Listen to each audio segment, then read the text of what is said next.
is Matt from Ace Appliance in Toledo, Ohio. Welcome back to another in-home diagnostic video from ApplianceVideo.com. Today we're going to be replacing a 2-ton condensing unit, air conditioning condensing unit.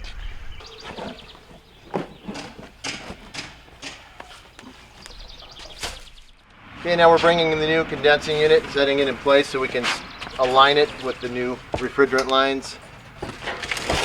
We'll have to twist it this way to get the lines to match up with the current existing lines.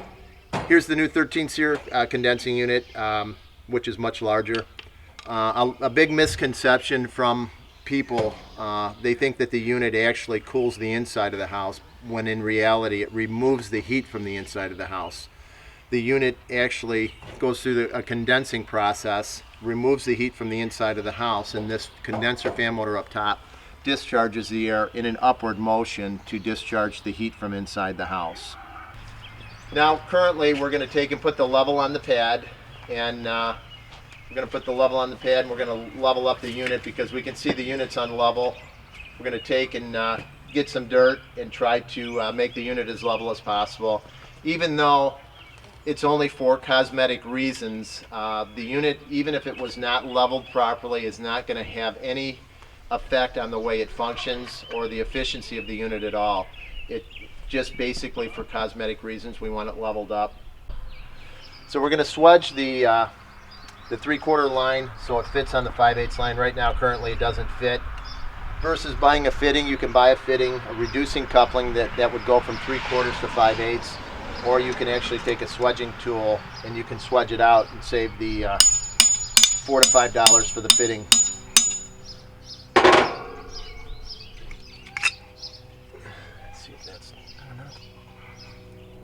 Real close. I'm going to have to swedge it just a little bit more. The swedging tool, it actually just expands each line set. It'll go from a 1/4 inch line all the way up to 3/4 inch line, and the very top is 7/8. So that was swedged enough. Yep, there we go. That's on. That's swedged out now. So it's going over the 5/8 line, and then it'll go right into the actual unit itself. We're going to have to take and move just the unit just a little bit, and we'll get it in there. The next thing we have to do is to do any type of brazing at all. Everything, the lines have to be sanded down. You have to have a clean fitting, have to be completely sanded.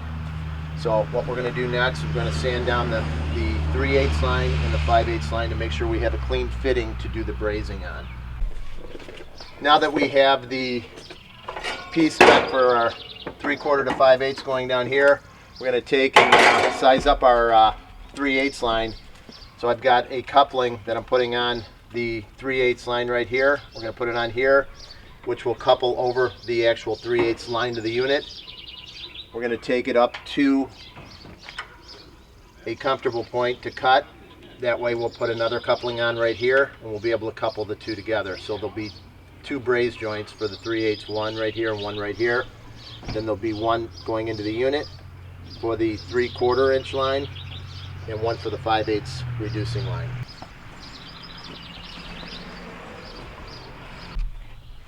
Now that we have the actual copper cut for the suction line and the liquid line, we know that everything is fitting properly now. We know that everything is set in place, the unit's leveled. We're ready to take the lines off, and we're going to have to sand all the fittings down extremely good, because good sanded clean fittings are the only way to take and get a good clean connection. So we're going to take this off right here. We're going to sand this fitting down. We're going to take the 3/8 line that we made off, set it on top of the unit. We're going to take the 3/4 to 5/8 line off. We're going to sand down this side and all the fittings real good with a piece of sand cloth. Since this is brand new copper, it's pretty clean already.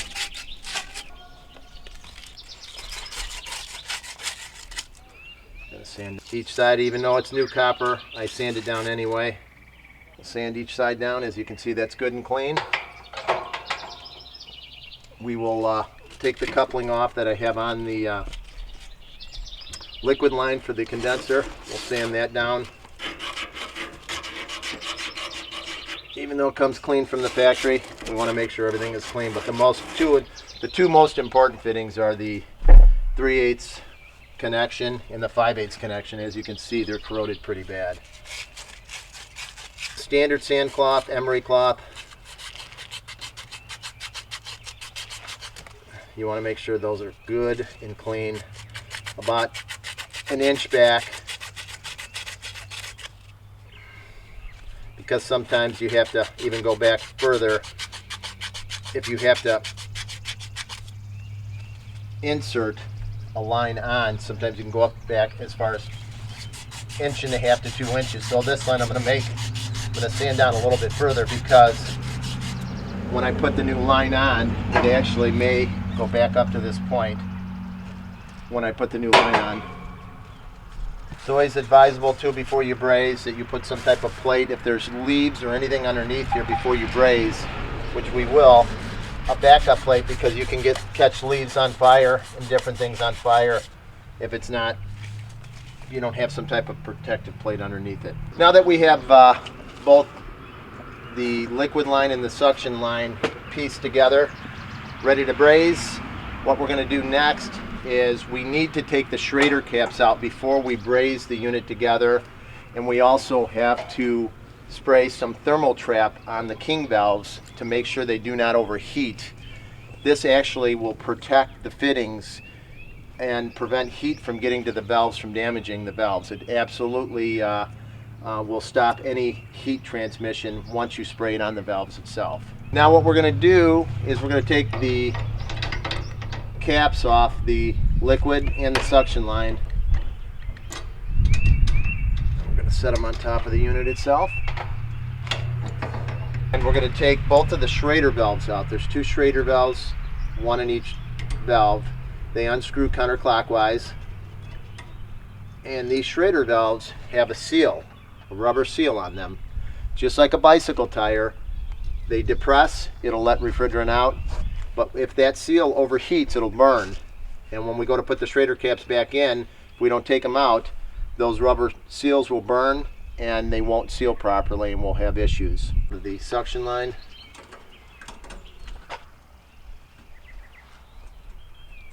unscrewing it counterclockwise.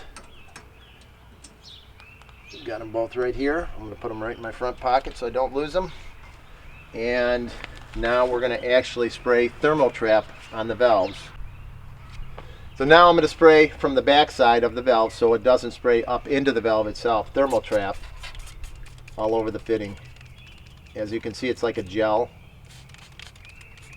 And what that does is it prevents any heat from getting past that fitting to damage the king valve.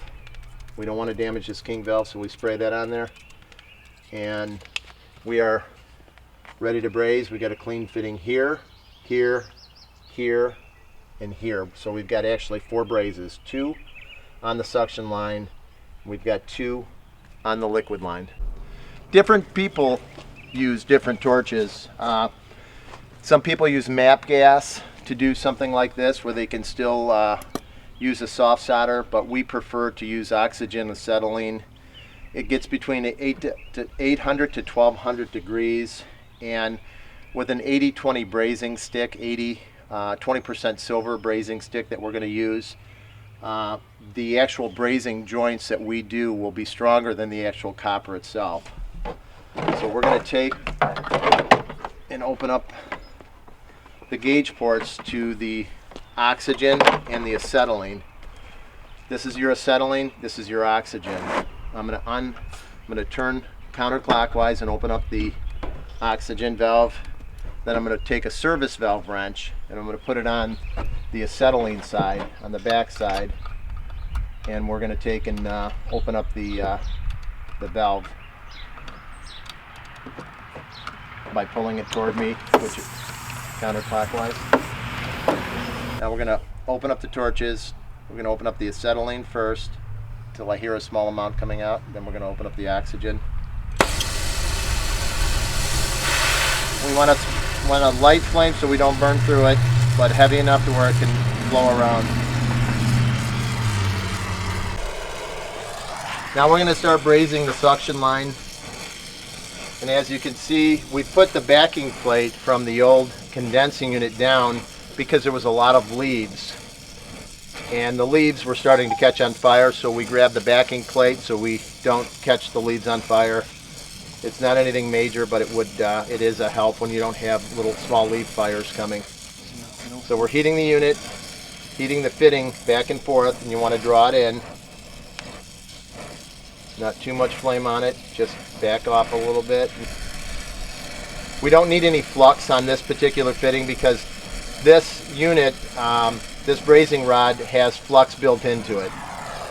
As you can see, it flowed all the way around the fitting. We may touch it up a little bit on the back side, but it looks like it flowed real well. We heated the fitting up until the brazing rod started flowing. Now we're going to do the front fitting. Pause. Now we're doing the front fitting on the suction line. As you can see, we have a backing plate so we don't burn the bottom pad of the condensing unit. We have to keep constant heat on that, but moving the heat back and forth so it doesn't burn through the actual copper. Once it starts flowing, once that gets bright red, you'll see that it's going to be the brazing stick, the 80-20 stick, will start flowing properly.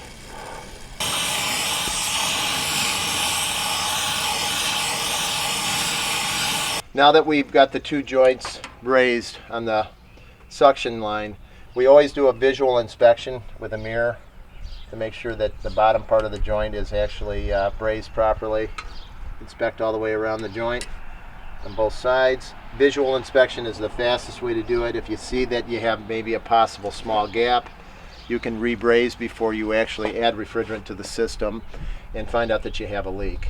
Now we've got the two couplings to braze on the liquid line, and we're going to do that next. Now we're going to start working on the two couplings on the liquid line of the unit. We're going to start with the back side of the coupling working towards the unit. Heating up the coupling until it's red cherry hot, and you'll see that the stick's starting to flow right now. The other side of the coupling, which should still be cherry hot, so it won't take much heat. Our last fitting, working away around the fitting. It looks like it flowed real well this time. The back side of the coupling looks very good. Now we're going to shut off the torches by shutting the acetylene off first, then shutting the oxygen off. Now we're going to take a visual inspection with a mirror and go around the fitting to do a visual inspection on each side so we can see if there's any leaks. We can normally physically see the leak before we actually leak check it and pressurize the system. Next step, we'll be pressurizing the system and leak checking it with a fluorescent soap bubble. We'll cool down the actual copper lines with a damp rag to cool them down, so we can cool them down enough to reinsert the Schrader valves so we can actually pressurize the system. Now that everything is brazed, we're going to reinsert the two Schrader valves, one for the liquid line, one for the suction line. They screw in counterclockwise. We took them out counterclockwise, they screw in clockwise. So you can see the little notch right here, and actually it will go into a notch. We'll screw those in clockwise until they are good and snug. That's the liquid line. The Schrader valve is going to go in the suction line now. Usually you can start it with your hand, 1 or 2 turns. Put your Schrader tool on there and screw it in clockwise.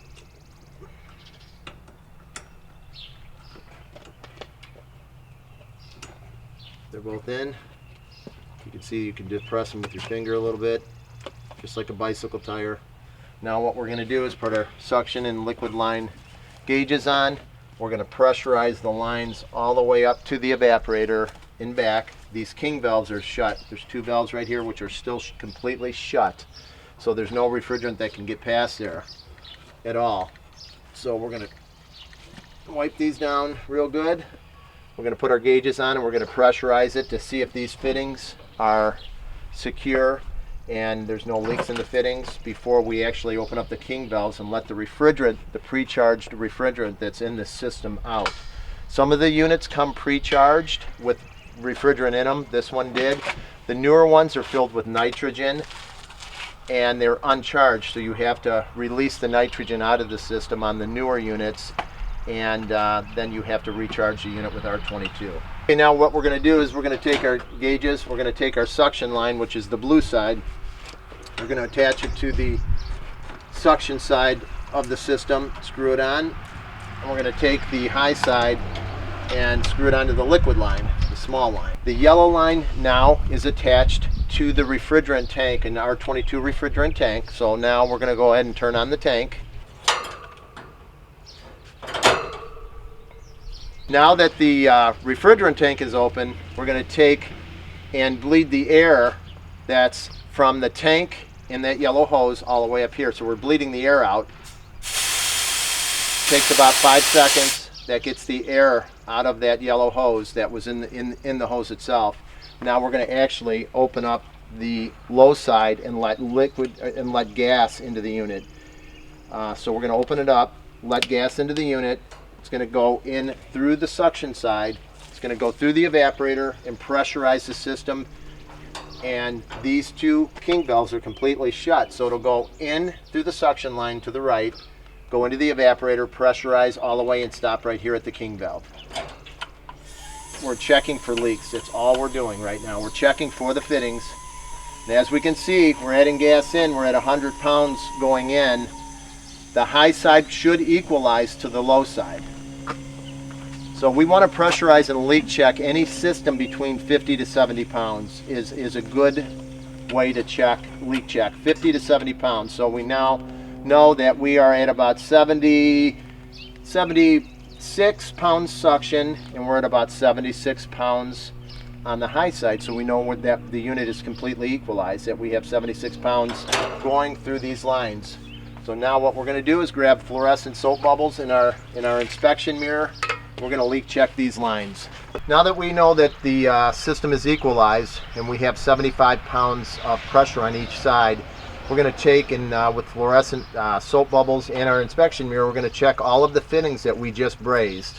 98% of the time you will be able to hear a leak before you physically can see it. But if it's a very minute leak, you'll get small soap bubbles which will appear. And it's better to leak check this system with fluorescent soap bubbles ahead of time before you actually dump the refrigerant charge 3 to 5 pounds in the system, because now if we found a leak in the system, we'd have to dump all of the refrigerant in the system once we open up the king valves and release it into the system. Now we're inspecting the actual fittings that we just did. If everything looks good, we will next step will be to open up our king valves. Now what we're going to do is we're going to take the caps off of the king valves themselves. They get on pretty tight there, so we're going to unscrew this cap for the liquid line, and we're going to unscrew the cap for the suction line. Turn them counterclockwise and set them on top of the unit. We have two fittings that we're going to use, which will actually, they're actual fittings that will go onto your king valve and fit into a slot, which is going to open up the refrigerant that is going into the system. So what we always do first is we always open up our liquid line. The king valve will fit onto the fitting itself. The fitting will fit down into a slotted hex head fitting onto the king valve. And what we want to do is we want to turn this counterclockwise. Once we do, you will see the refrigerant gauges open up, and all the refrigerant that's in this condensing unit will open up and go into the evaporator and flood the system with refrigerant. Now we want to turn this king valve counterclockwise because right now this is in a back-seated position, which is all the way down, which no refrigerant flow can go through there. Front seating it is all the way up where this is completely flush with the top of the king valve. So it's completely back-seated now. We're going to do the same thing on the suction side. They're very tight from the factory. Okay, it's completely stopped. Take our two fittings out. We actually put our caps back on. The caps have actual rubber seals on each one of them. We'll put these back on. We'll Crank them down lightly with the crescent wrench. They don't have to be over tightened, but they have to be tight enough to where if that king valve leaks a little bit, that no refrigerant can be released.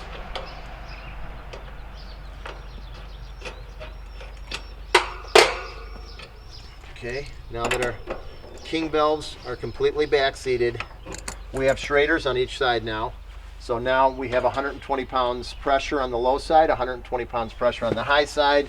We should have between 3 to 4 pounds of refrigerant in the system. Now it's time to hook up our electrical.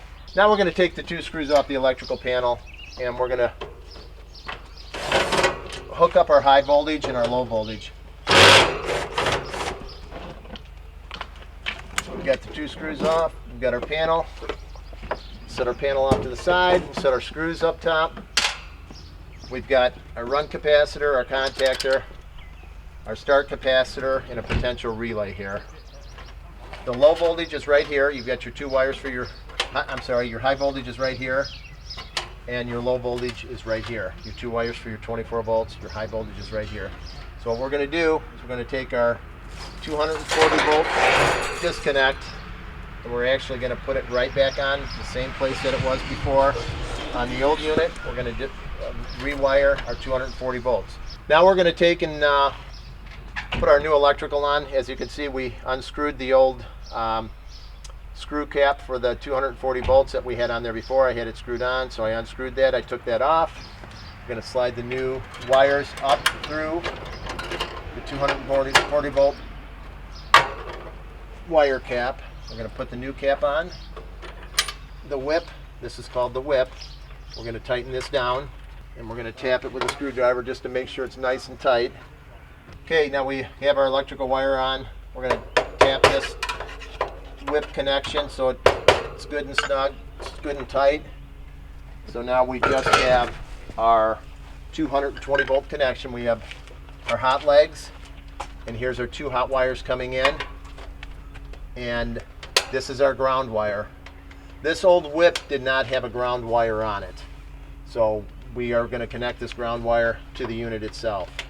The old whip did not have a ground wire, so we're going to take the 2, the black and the brown, and connect the 2 with wire nuts now. Okay, now we're going to connect our 220 volts. Here's one of the high voltage wires coming from the actual unit. This is going to our whip disconnect, the other side. So we're going to actually take a wire nut, put them together, twist them clockwise until they're good and snug. You want to make sure you got a good snug connection. We're going to take the brown side, which is the other high voltage wire, connect it to this is from the unit, this is going into our whip. Turn this counterclockwise until that is good and snug. And then we have the actual ground wire from the unit itself going to the whip. We're actually going to take and connect that ground wire so we have a good ground to the unit. Okay, now we're going to take and connect the 24 volts coming from your thermostat, the low voltage wiring, to the unit. It's alternating current, so it doesn't matter which wire goes where. One from the unit, one to your 24 volt thermostat wire. Twist this, and we're going to connect that.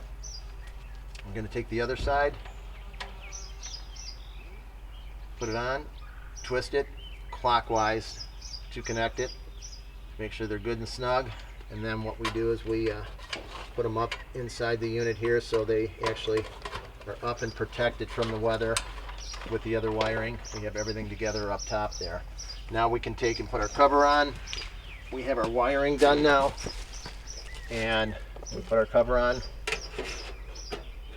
and test it, make sure that everything is functioning properly.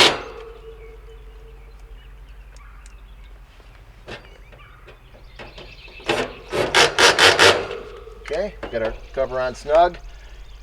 Our next step is to take an insul tube. We're going to insul tube the suction line all the way up to protect the suction line. We'll put new insul tube on.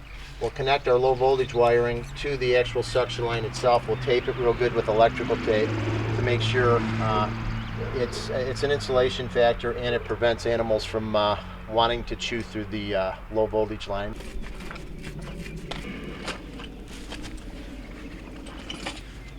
About every 6 inches. Connect your low voltage line right to it, you know, on the outside of it. Make sure the line, where you have it is downward. Okay, we're putting the infield tube on, and we're attaching the 24 volt thermostat wiring at the same time to the unit, attaching them together, putting tape about every 6 inches.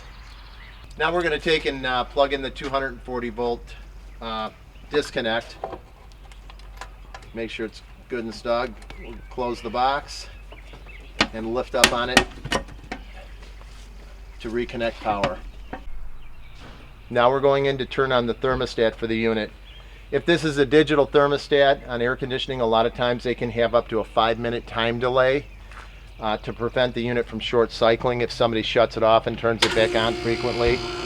The unit just kicked on.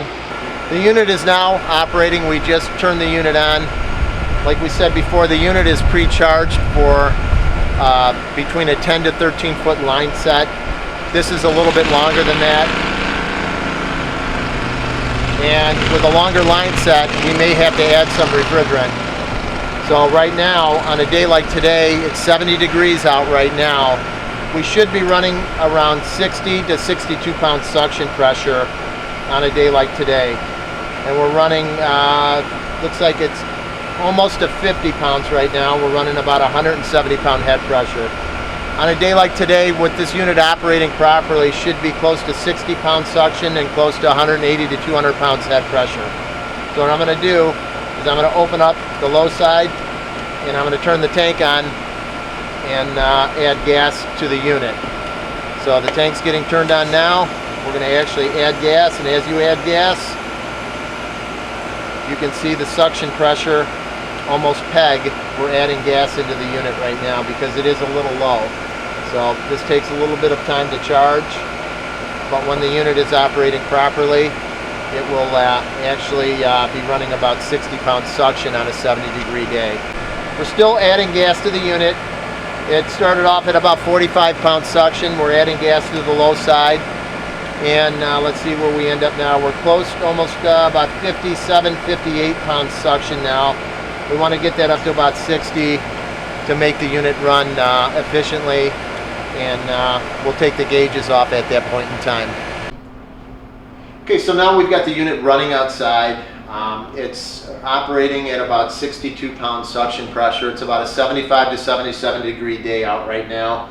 So we're going to come in with a laser, check the indoor vent temperature, and we're getting 56.8 degree air out of the register, and anything between 18 to 22 degree temperature difference from the indoor vent register temperatures to the outdoor air temperature is perfectly good for air conditioning. So if you're running a 95 degree day, if you're getting 75 to 74 or 73 degree air out of your registers, 18 to 22 degrees, you're doing very good.